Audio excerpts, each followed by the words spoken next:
Olá, estamos aqui no Together from Anywhere, uma série de podcasts da KPMG que tem como objetivo conversar a respeito de carreira, sobre mobilidade internacional, diversas experiências, sobre vida.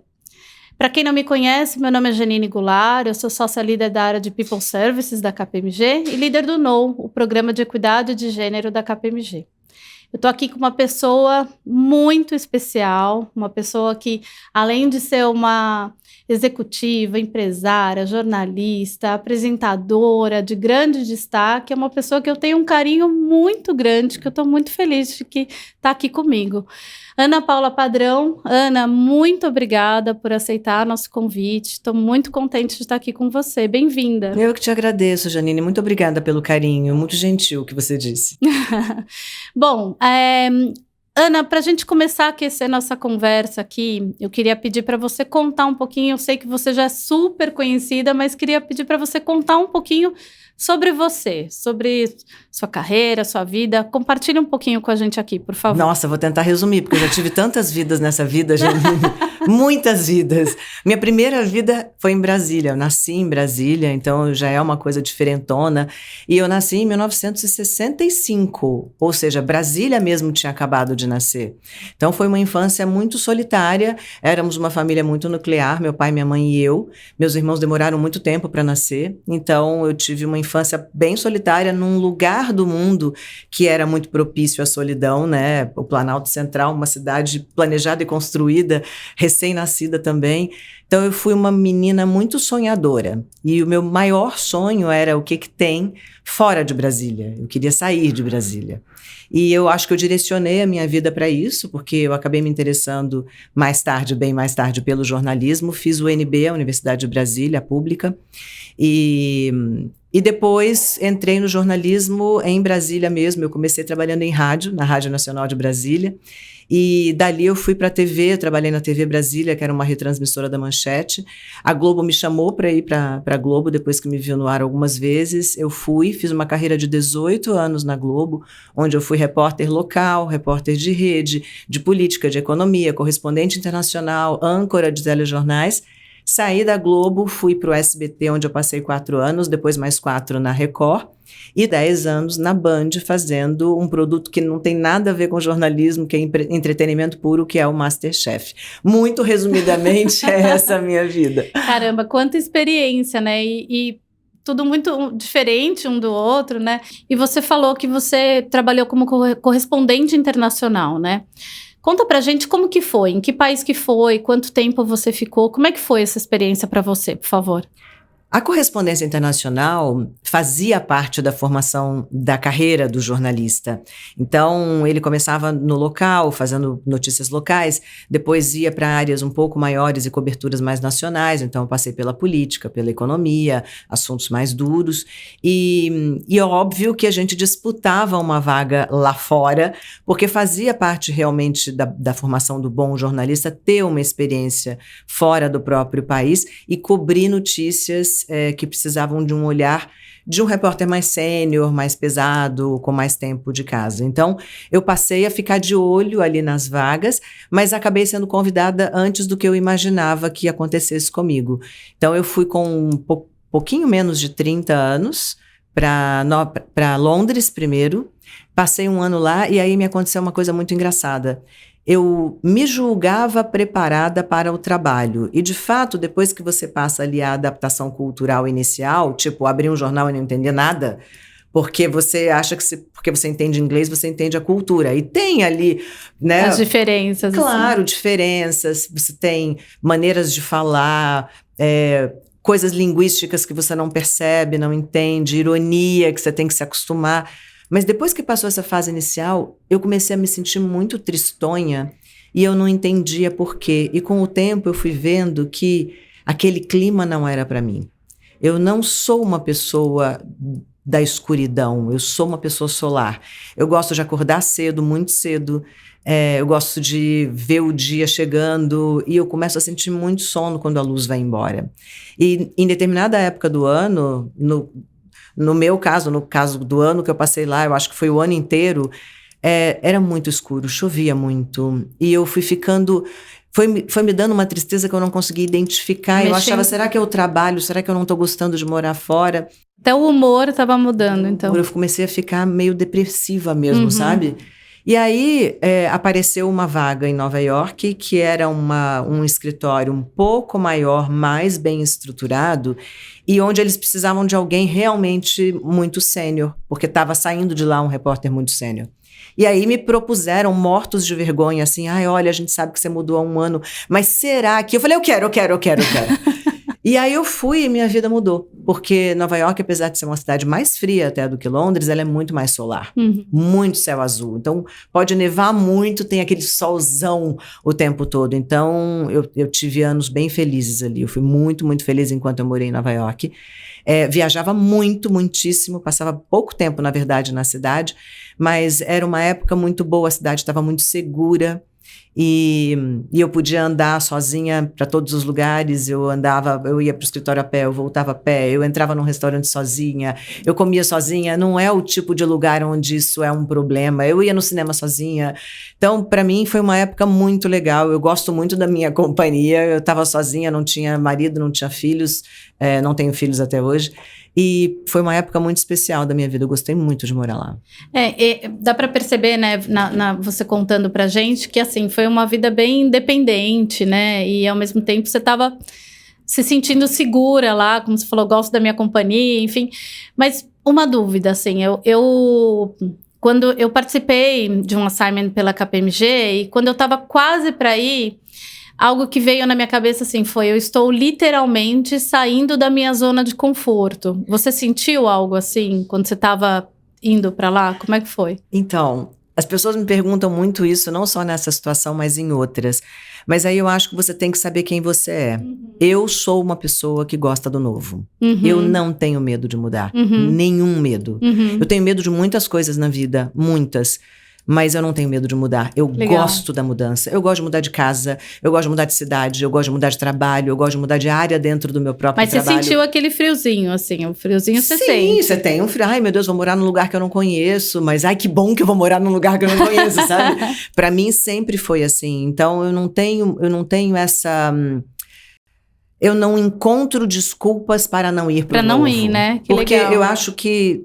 É claro que sendo uma pessoa sozinha, é mais fácil. Você está mudando só a sua vida. Se você tem que pensar numa estrutura familiar maior, marido, filhos, é muito mais difícil, porque você tomar a decisão de mudar a vida de todo mundo, ou de ir sozinha e ficar apartada do seu lugar de conforto, é uma decisão muito diferente e eu imagino muito mais difícil.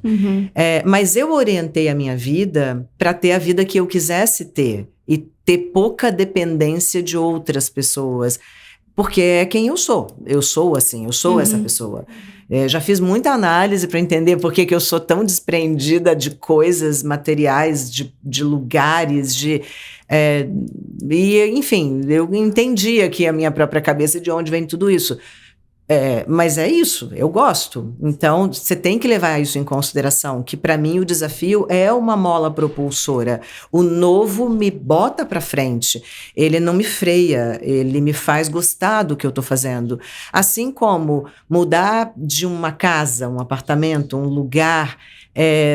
Para algumas pessoas é triste, ai meu Deus, vou deixar isso aqui onde eu fiquei tanto tempo, é tão gostoso, eu sei que o outro é melhor, mas eu não tenho nenhum problema com isso, eu fecho, tchau, começo tudo de novo. Aí vida nova, né? Tá certo, eu sou muito certo. assim, então eu acho que a gente tem que considerar isso na hora de fazer uma grande mudança na vida, porque tem personalidades que se adaptam, outras que não se adaptam, e paciência.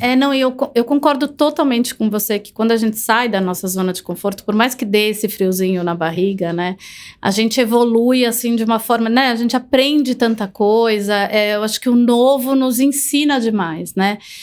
Conta um pouquinho, você achou que essa experiência, tanto em Londres, mesmo com a parte ali do clima, né, da mais escuridão ali, mas Nova York, você achou que, como é que foi a contribuição para o seu desenvolvimento, tanto como profissional como pessoa? Olha, Janine, como pessoa, até esse episódio que eu te contei, de me sentir um pouco depressiva por causa da escuridão, me fez entender muito sobre quem eu sou. Porque eu tinha morado antes disso em Brasília, que é uma cidade mega solar.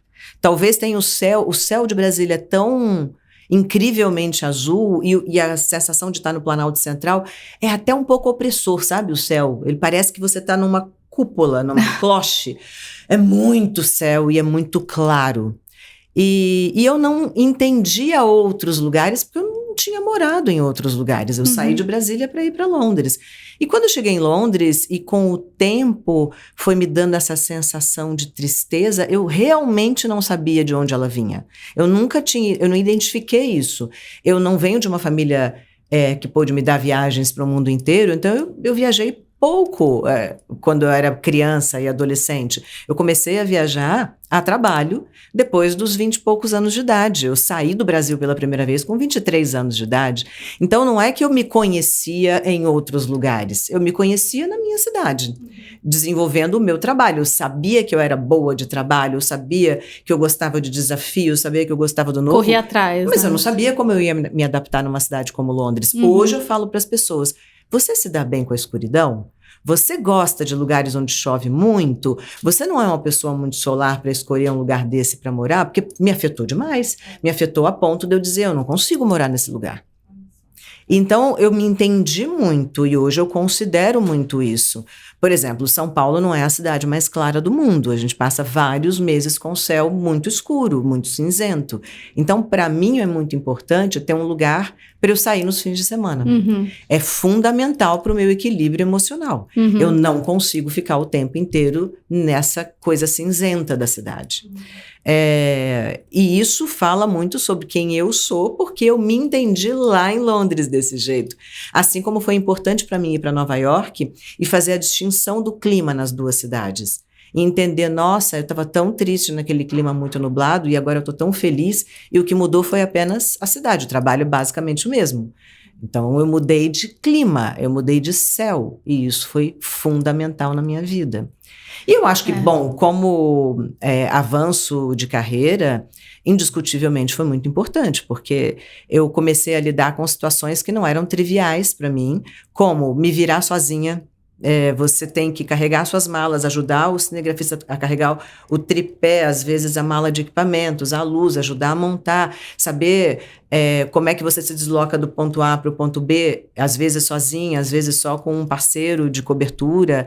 Então, você meio que ganha uma experiência de eu preciso chegar naquele lugar onde aconteceu aquela coisa que eu preciso contar para todo mundo, porque é a minha função, mas como é que eu faço isso? Que dinheiro eu levo? Como eu vou gastar? E a gente tem que pensar que aquilo foi no fim dos anos 90, começo dos anos 2000. Não é que você tinha todas as facilidades que a gente tem hoje, cartões internacionais e tal. Zona de conflito, por exemplo, você tem que aprender muito sobre aquele lugar ou estar com alguém que conheça muito aquele lugar, porque às vezes o fato de chegar de vermelho ou de azul comunica sobre você uma coisa totalmente diferente, que você não conhece porque não é a sua cultura. Então, acho que a gente cresce demais nessas situações. Valeu muito a pena. Valeu super a pena. Conectado ainda com esse tema, Ana, há um tempo atrás, a KPMG ela fez uma pesquisa voltada para a síndrome da impostora. A gente sabe que esse é um assunto que tem sido muito falado, né? E um dos insights que veio com essa pesquisa foi que as mulheres que estão inseridas numa cultura diferente, elas têm uma maior probabilidade de sentir ali que, poxa, a síndrome da impostora, né? Será que eu sou uma fraude? Será que eu vou dar conta? Será que eu pertenço a esse lugar ou não? Eu sei que você lembra como é que foi? Você sentiu em algum momento, teve esse sentimento aí com você ou não? Olha, eu acho que a gente sente a síndrome da impostora todo santo dia, se você é mulher. Todo dia você vai duvidar de você. Aqui, no seu lugar de origem, no seu trabalho, nas suas funções como pessoa, como mãe, como companheira, como amiga, a gente se sente impostora todo dia. A questão é como você vai reagir a isso. Quando eu cheguei em Londres e achava que eu estava super preparada, e abri um jornal e vi lá, receita procura cadernos equivocados dos pássaros azuis. Katsu, o que é isso? São coisas que a cultura está acostumada. Pássaros azuis era sigla para alguma coisa, cadernos era uma coisa que já estava no noticiário há muitos dias, mas eu não sabia. Então eu passei um mês tentando entender o que estava escrito nos jornais, apesar de falar inglês. Porque, né, você tem uma coisa que você não pegou, que é ali imediatamente anterior a você. E, de novo, naquela época não era abrir um computador e dar de cara com todas as notícias internacionais. Você, vou botar aqui no site do jornal tal. Não tinha isso. Então a gente tinha que fazer uma pesquisa, tinha que ir para uma biblioteca ou para uma livraria. Não é que tinha material disponível sobre todos os lugares do mundo na web. Não muito tinha. Mais acessível, né, do que era antes. Muito mais. Então, todo dia, não só lá, todo dia eu me sentia muito impostora, assim como eu me sinto até hoje. A diferença é que hoje eu já consigo olhar para trás e dizer, você já passou por isso antes? Você se deu bem? Calma, vai dar certo, você só não está acostumada. Mas é uma mecânica que vai começar a ficar azeitada e vai te levar para um lugar bom. Vai te levar para a segurança de que você é uma boa profissional, sim. De que você é uma boa amiga, sim. De que você é uma pessoa organizada, sim. De que você é competente, sim. Então, eu acho que o tempo, simplesmente porque ele acontece, ele te leva para um lugar de segurança maior. E é claro que toda vez que você enfrentar uma coisa nova, você vai se sentir meio impostora, porque a gente tem essa rachadura de autoestima. Nós, latinas, não fomos ensinadas a desenvolver uma identidade própria e sólida o suficiente para te fazer passar pelo novo como se fosse apenas o novo, mais uma experiência na vida. Não, a gente se sente insuficiente para aquilo. E tem que entender isso e lutar todo dia contra isso. Mas é interessante te ouvir que diversas vezes na sua fala a gente percebe a importância do autoconhecimento, muito, né? É impressionante. Eu acredito muito nisso, Janine. Eu acho que se você não se conhece, você é incapaz de dar o seu melhor, porque você não conhece os caminhos internos que você tem que fazer para chegar ao seu melhor. E isso não é uma coisa ensinada.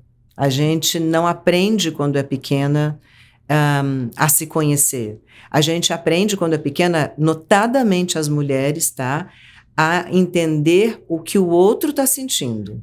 Então, será que está faltando alguma coisa ali para aquele pessoal? Será que eu vou lá e ofereço um café, talvez uma água? Será que eu posso ajudar? Será que meus filhos estão bem? Por que ele chegou tão cabisbaixo da escola hoje? Será que eu tô... Você fica o tempo inteiro tentando pensando identificar no outro, os problemas do outro. Eu faço muito comumente, quando eu dou palestra para mulheres, a pergunta, o que faz vocês felizes? E quase sempre 90% da audiência me dá respostas que estão associadas a outras pessoas. Quando meu marido está bem, eu fico bem. Quando meus filhos estão com saúde, eu fico tranquila, eu sou muito feliz. Quando tudo dá certo na minha casa, eu consigo organizar tudo e ainda entregar o trabalho que o meu chefe me pediu para sexta-feira, eu me sinto feliz. Nunca é assim, o que me faz feliz? Dançar me faz muito feliz. Sabe, a ponto de lá pelas tantas, você não conseguir mais responder a pergunta de jeito nenhum. Não, é muito engraçado você falar isso, porque tem gente que às vezes a gente pergunta assim, qual que é o seu sonho? Ou até qual é o seu hobby? E a pessoa tem dificuldade para responder, Janine, né? A gente não tem tempo para ter hobby. Olha só. A gente não tem tempo. Você tem tempo para ter hobby? Não tem. O que você faz no fim de semana? Você administra a sua família, seus filhos, seu marido, sua casa. Tô enganada? É verdade. Que hora que você vai ter hobby? Você sai de casa de manhã, você tem que dar conta de onde os meninos vão passar o dia, quem vai pegar, quem vai levar, quem vai não sei o quê. Como serão alimentadas essas pessoas quando voltarem para casa em horários diferentes? É você que dá conta disso. Aí você chega no seu trabalho, você tem um monte de tarefas para desempenhar que dizem respeito ao seu trabalho aqui dentro, ao departamento onde você está inserida, à iniciativa da empresa que precisa de você para tal coisa. Que hora você vai fazer hobby? Que hora? E aí você passa nem identificar mais se tem alguma coisa que você gosta de fazer e não anda fazendo. É muito triste que uma pessoa diga, eu adoro dançar, e você pergunte, qual foi a última vez que você dançou? Né? E a pessoa não lembrar. Ô, Ana, pegando o gancho aqui, né, que a gente entrou um pouquinho nessa questão da mulher, da equidade de gênero, né? A gente participou um tempo atrás de um evento do NOW, né? E veio a questão da menopausa. E eu lembro bem que no dia, assim, poxa, as pessoas ficaram assim, falando, poxa, esse tema é extremamente relevante, né? E eu queria que você contasse um pouquinho, a gente sabe que você fez um preparo, né? Um planejamento, conectando ali também com a sua carreira, o seu momento de carreira. Conta um pouco sobre isso, por favor. Esse é um assunto ainda um pouco velado. Às vezes as pessoas têm até receio de falar a respeito, né? Mas é tão importante. Então, se você puder falar um pouco, eu agradeço. Janine, a primeira coisa, não se sinta mal por ser pega de surpresa por sintomas da menopausa. Você está sendo pega de surpresa porque não há informação suficiente sobre o assunto. Sim. Não nos é dada informação o bastante para que a gente faça o que a gente faz com as nossas filhas, prepará-las para a primeira regra. Por quê? Porque ela chegará em algum momento, e é bom que a menina saiba o que vai acontecer com ela, né? Identifique os sintomas, saiba o que fazer quando chegar a hora. Assim como você se prepara para uma gravidez. Se você está procurando a gravidez, se você sabe que você está na idade fértil, você sabe como prevenir ou como não prevenir, como deixar, e você tem um monte de informações sobre o que é estar grávida. Quantas vezes você abre um computador, ou você tem uma conversa com a sua mãe, ou com a sua amiga um pouco mais velha, e esse tema é tratado? Não, esse tema é um tabu. Eu aposto que sua mãe não conversou com você sobre isso. A minha não conversou comigo sobre isso. E a imensa maioria das mães não conversou com as filhas sobre isso, embora tenha conversado sobre gravidez, que é um marco importante da vida da mulher, sobre a primeira regra, que é um marco importante da vida da fêmea, digamos. E então, assim, não é culpa nossa. E ninguém está preparado para isso. Nem nós, nem as empresas onde a gente está inserido, nem os nossos companheiros, nem os nossos filhos. Ninguém está. Quando eu entendi que o processo era desse jeito, e talvez eu tenha entendido porque eu sou jornalista, eu tenho... a minha tarefa principal na vida durante muitos e muitos anos foi buscar informação e administrar informação. Quando eu entendi que eu ia passar por esse processo, de qualquer maneira, a não ser que eu morresse antes, eu falei, eu preciso me preparar para isso.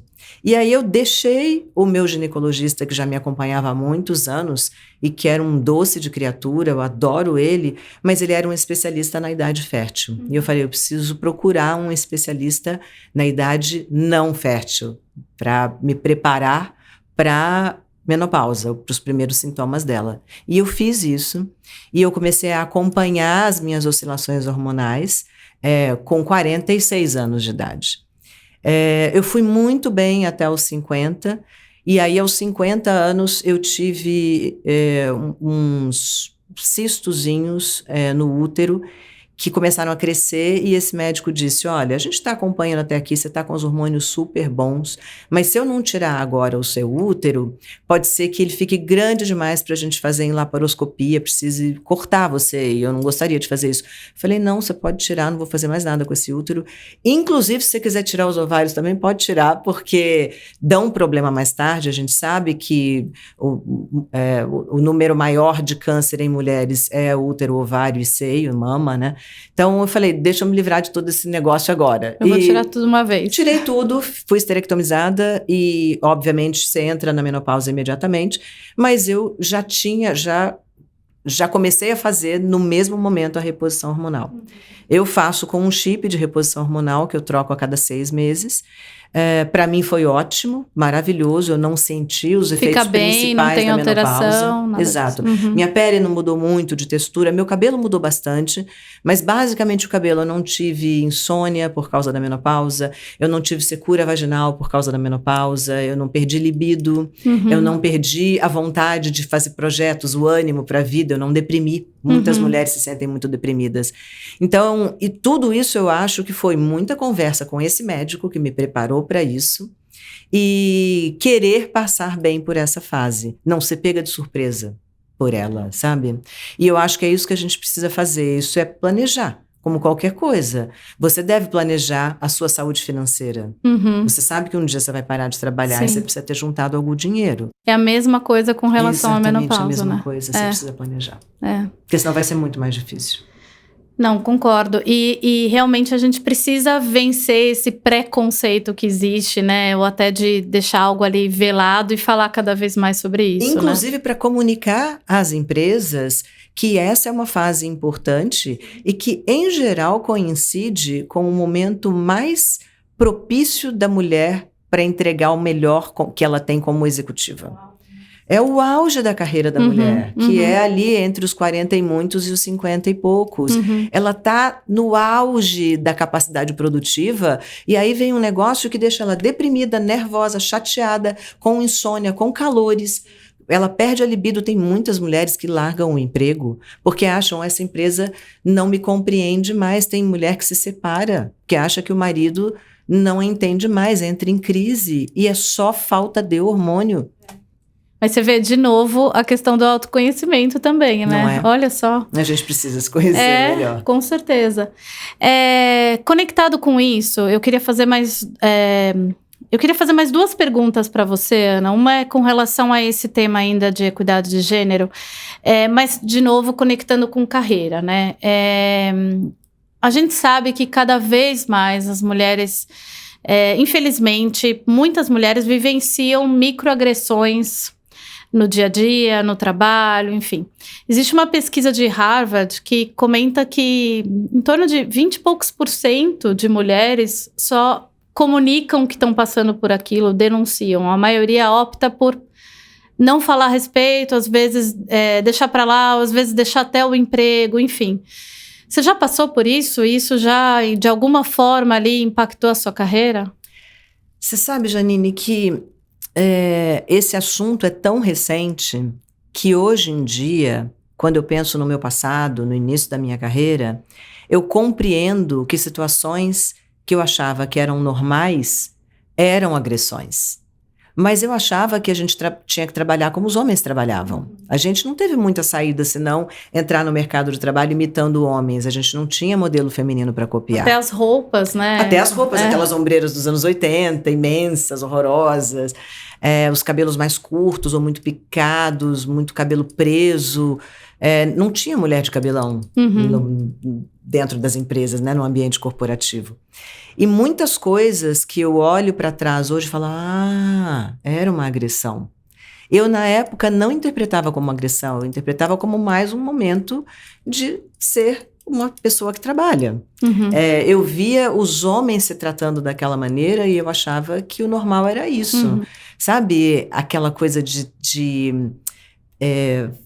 bullying, aqueles pequenos bullying e às vezes até um pouco velado, assim, né? Às vezes não é claro, que até a mulher se questiona, né? Se aquilo é uma... Exato. Tá certo ou não tá, né? Por isso que a gente tem que falar muito do assunto, para que todo mundo identifique sem sombra de dúvida que aquilo é uma agressão. Microagressão, agressão moral, uma agressão sexual. A gente precisa saber o que é para identificar e reagir imediatamente. Saber como reagir a isso. E, de novo, isso depende muito de quem você é. A maneira como a gente reage tem que combinar com quem a gente é. É óbvio que uma pessoa que decide imediatamente, depois de reconhecida uma agressão, fazer uma denúncia, tem que ser uma pessoa que consiga segurar isso depois. A maneira de fazer, como você vai encaminhar isso dentro da empresa, que caminhos você vai tomar, tem que combinar com quem você é. Eu acho que não tem uma fórmula para todas, porque nós não somos iguais. Agora, saber que aconteceu, a gente tem que saber, independente de quem você seja. Você tem que saber que você está sofrendo uma coisa que você não precisava sofrer e que está te sendo roubado o direito de trabalhar em paz, de produzir em paz, simplesmente porque você tem um gênero diferente do da outra pessoa. Então, isso eu acho que você tem que saber, para saber como agir de um jeito que seja bom para você. Mas você tem que saber identificar. Tem que saber identificar, né? Bom, e aí agora a gente vai caminhar aqui para nossa última pergunta, saindo um pouco aqui de carreira. Vamos pensar aqui na Ana que não está no LinkedIn, a Ana totalmente ali pensando na própria Ana. Como é que você consegue conciliar a sua rotina pessoal e a sua rotina de trabalho? Como é que você faz? A gente estava falando antes de hobby, de sonho, enfim. Como é que você faz para preservar ali a sua saúde física, emocional e mental? Não sei. Pergunta do milhão, né? Eu acho que é uma tentativa Dá algumas diária, dicas práticas aqui. assim, Você que sério. tem diversas coisas para fazer. Gente, é muito difícil. É muito difícil. Eu brigo comigo mesma há, sei lá, talvez mais de 20 anos. Desde que eu decidi que eu queria ser uma pessoa mais equilibrada, eu brigo cotidianamente para ser essa pessoa mais equilibrada. Mas é muito difícil. Então, assim, eu sei que uma coisa que me faz bem é fazer exercício. Eu sou muito ansiosa. Muito, eu sou uma pessoa muito ansiosa. Então, quando eu começo o meu dia treinando forte, o meu dia vai melhor. Eu consigo fazer isso todos os dias? Eu não consigo fazer todos os dias. Mas eu já cheguei num acordo comigo mesma que quando eu não faço pelo menos 3 vezes por semana, eu brigo comigo e eu falo, semana que vem tem 4 vezes. Porque se eu não fizer isso, meu sono piora, a minha capacidade de lidar com imprevistos durante o dia piora. O estresse, né? O estresse piora, tudo piora na minha vida. Eu me alimento pior quando eu não treino.